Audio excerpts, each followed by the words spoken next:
Hi everyone, Jessica here from Paper Ink Stamp. So today's video we're going to be taking another look at the Creative Stamping issue 86, and we're going to be creating another card using the free stamps that come with it, and this stamp set is called By the Water.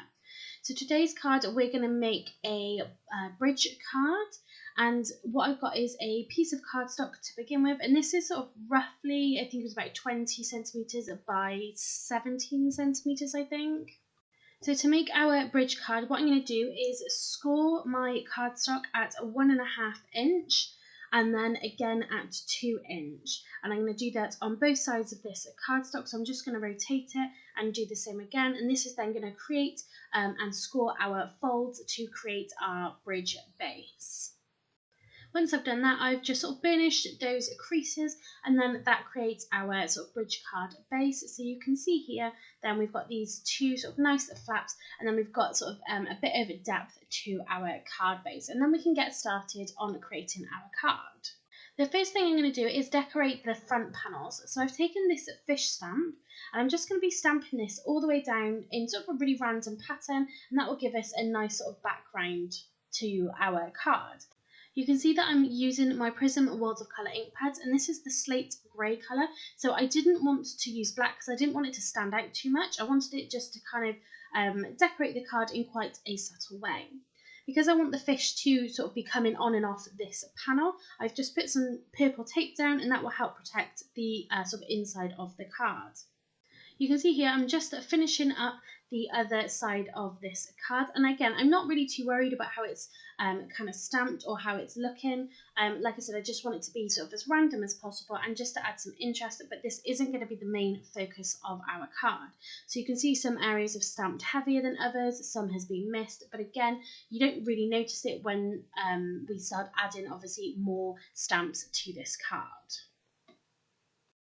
So you can see using that slate grey is perfect because it does draw your eye to those stamped images, but it's not super overpowering. And you can also see that there are two sections where I did get a little bit of ink in this middle section, but I'm not too worried about that because I am able to cover it.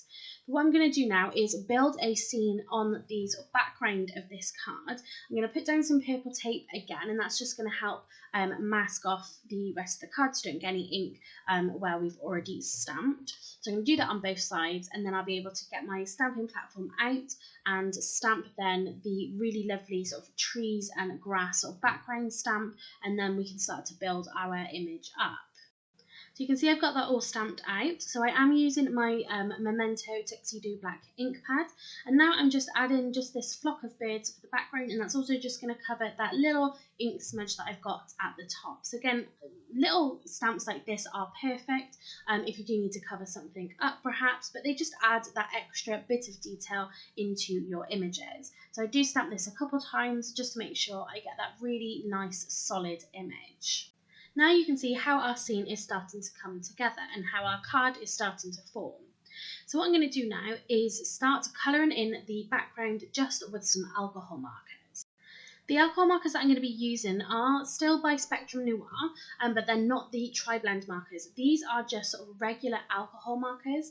My nan actually gave them to me. I haven't used them very much because I'm not particularly great at sort of putting the colours together and blending them, whereas I find with the tri-blend markers it's perfect each time because all that hard work has been done for you. But I did want to sort of use these and just give them a go and just sort of see how I got on with it. The colouring that I'm going to be doing, I'm not looking for anything perfect, nothing like that. I wanted it to be a little bit sort of arty. I'm quite happy with the results that I got, but obviously I do kind of go through a process before I kind of get there. So like I said, I'm not looking for anything perfect here. I'm just looking to get some colour down, almost in a little bit of a watercolour style. But like I said, it sort of, I feel like it does sort of come together towards the end. Because I'm not 100% sure about the actual blending of the colours together, you can see that just off to the side I am sort of testing those colours before I put them down, just in case I kind of put down a colour that is perhaps too dark than what I wanted.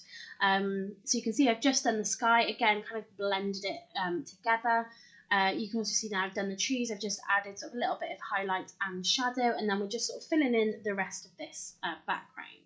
So apologies that I'm sort of colouring to the side. I am left-handed, so I do sort of I do colour slightly to the side, so apologies for that. But so I just go ahead and just sort of colour all this in. I like I said, I think it sort of all works quite well together. Like I said, it's just kind of that process of going through it and trying to blend things together. So when I got to this point, I thought, well, that was probably not the best colour to use, but I think I managed to kind of work it all together quite nicely in the end. And I really wanted the water to have those kind of different colours within it. I didn't want it to be just kind of flat and boring. Like I said, I wanted it just to have a little bit of colour, a little bit of depth and dimension.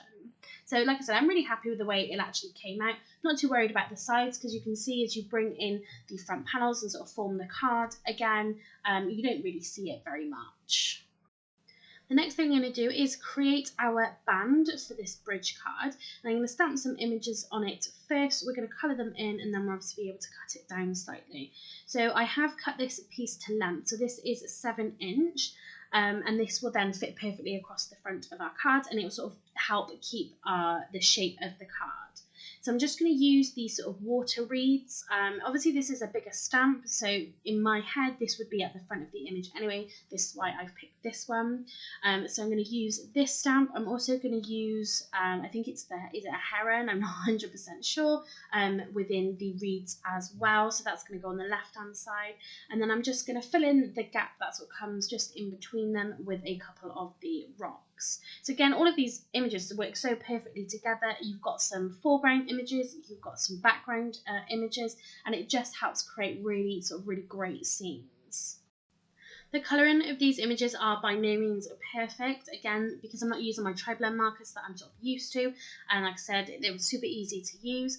I did find this a little bit more difficult, and perhaps from the colours that I sort of mixed together really didn't sort of work that well together. But again, I like it how the card actually turned out itself. So along the bottom here, you can see I've just put a little bit of blue down just to make it look like it's in the water. I've just added a little bit of colour to those reeds. So again, that's more or less sort of a black and white image in that sense, but just adding that little bit of colour just sort of helps sort of ground the image a little bit, and obviously just give it a little bit more life. So now I'm just going to colour in this, like I said, a heron or crane or something, I think. Again, I'm not thrilled with the colours that I chose here and how I sort of coloured it in, but like I said, I'm happy with it anyway. So once I've got all of this coloured in, what I'm going to do is cut this band down. But what I'm going to do is I'm going to keep the bottom of it straight, and that's going to be flush with the bottom of the card. And then I'm just going to fussy cut around the top of these images, and that just means then that it'll sort of blend in a lot better with our scene. So because in my head these are foreground stamps, it just means then that they're going to sit in that foreground, and it's just going to work really well with this scene that we're creating. So the last card that I created, I did something similar. I created an easel card and sort of cut the top of the card like this, sort of fussy cut around the images, and I just think it worked really well. So I was really excited to kind of do this again on a different sort of style card. So just to show you sort of what this is sort of going to look like and how it's sort of coming together. So like I said, this is going to go flush across the bottom of our card. And like I said, it's just going to add that really great detail sort of coming off the card as well. So onto those side panels, it's leaving us enough space to add our images into the sort of background of it. And I just think it's sort of really coming together really nicely. So next I'm going to stamp and colour in some images, again just to fill in the sort of middle of our card and add more detail. So you can see here that I'm just fussy cutting around, I think it's maybe a water lily. I really don't know flowers or anything, but I've coloured this in and I'm just fussy cutting around this. So again, this is quite a big stamp, so again in my head this would be more of a foreground stamp, so it's going to go sort of within that space between our crane and then going into those reeds. So it's just going to kind of fill in those areas really nicely. I've also stamped, coloured and fussy cut the fisherman. So again, so he's going to go sort of nearer the back of our card because he's a smaller image. Just perspective wise, he's going to want to be sort of a little bit further in the back. And then I've also cut just a couple of other images, so you can see I've got the duck and then I've got two sort of lily pads, and this is really going to kind of fill in some of those gaps nicely. So you can see the rough position where we've got our fishermen, we've got those water lilies as well, and then I'm just going to kind of place the duck and those water lilies in there as well, just to kind of finish the image. But so when I was colouring the water in, I was thinking, oh, this doesn't look very good. But again, when I got to this point, I thought, well, actually having those different colours in there adds quite a lot of interest. And I was really pleased with my final results. The one thing I think this stamp set has done really, really well is to give you a stamp set that's got lots of different sized images that will be able to create really realistic scenes. So if you wanted to have a scene that was correct in terms of the perspective, so you can see in there I've got those two lily pads. So in its current position, you can see I've actually got the bigger pad further back than the little one. If you were to look at that in real life, obviously that wouldn't be the case. It would be the smaller one is going to be further away. So I just think this stamp set helps you create super realistic scenes. I just think it works really, really well. So you can see here, all I'm doing is just using a tape runner just to put all of my images down. So again, you can see that duck is quite big, so I don't want to have that duck sort of further back in the scene because it's not really going to make a lot of sense when you look at it. So that's going sort of slightly forward again. I am going to put those lily pads, if that's what they are, onto some foam pads. So again, just sort of bringing that extra bit of dimension into the card. And again, it's a big image, so I want that further, sort of further forward. For the bridge or the front of our card, I've put some double-sided tape on it because also I want to make sure that that sort of holds our card together. I want to make sure that's super secure. So I've just sort of worked out where I want the tape to go, so I'm not sort of taping in areas that isn't going to be sort of stuck down. And again, I'm putting this flush to the bottom of the card, and then again flush to the side of the card as well. And like I said, this is going to help the card hold its shape perfectly. So now to take a look at our card before we pop our sentiments on, and I'm super happy with the way that it's come out. I think it sort of worked really, everything's worked really nicely together. Those fish on the side panels, they haven't sort of overwhelmed, but it just helps sort of tie in with that theme, and there's not a lot of sort of white space or anything, so you could have left those panels blank, but I think it just, everything works so nicely together. And again, I'm actually really surprised at the colouring, at how well that sort of looks together. But now let's pop a sentiment. So this is just a random piece of cardstock. I think I'd started to make a card and then didn't, so I just had this lying around, and I thought the blue, so this is actually the Periwinkle colour from the Prism Watercolour ink pad range, so I thought this would be a perfect sort of background to go on this card. So I decided to just go with Happy Retirement. So again, a perfect kind of retirement card, sort of relaxing theme. I think it works really well together, so I'm just going to stamp that. Again, that's going to be in this Memento Tuxedo Black ink pad. So sentiment, we're going super simple because obviously there's a lot going on the rest of the card. So I'm just going to stamp that right on top of our blended background. You can see that I've just trimmed that down, and I'm just taking one of these alcohol markers and I'm just running it along the edge of this sentiment. So this is a really great way of giving the illusion of matte and layering. So if you don't have the right colour cardstock, or you know, you don't want to waste your cardstock, maybe this is a really great cheat. So because I'm using a much darker colour, it is, like I said, just going to give that illusion that we have matte and layered our sentiment. I'm just using some double-sided tape to adhere this onto our card, just to want to make sure that it stays in place. Putting it in the top left-hand corner because I don't want it to cover too much of the scene that we've created. And that really finishes this card off, and I absolutely love how it's all come together. I think having that sort of blue gives it that little pop of colour, because a lot of the sort of background is white, so the panels and the stamped images have got that white background, so it's nice just to have that nice sort of burst of colour in there. I really just love how everything comes together so well, and it doesn't matter what combination of stamps you use.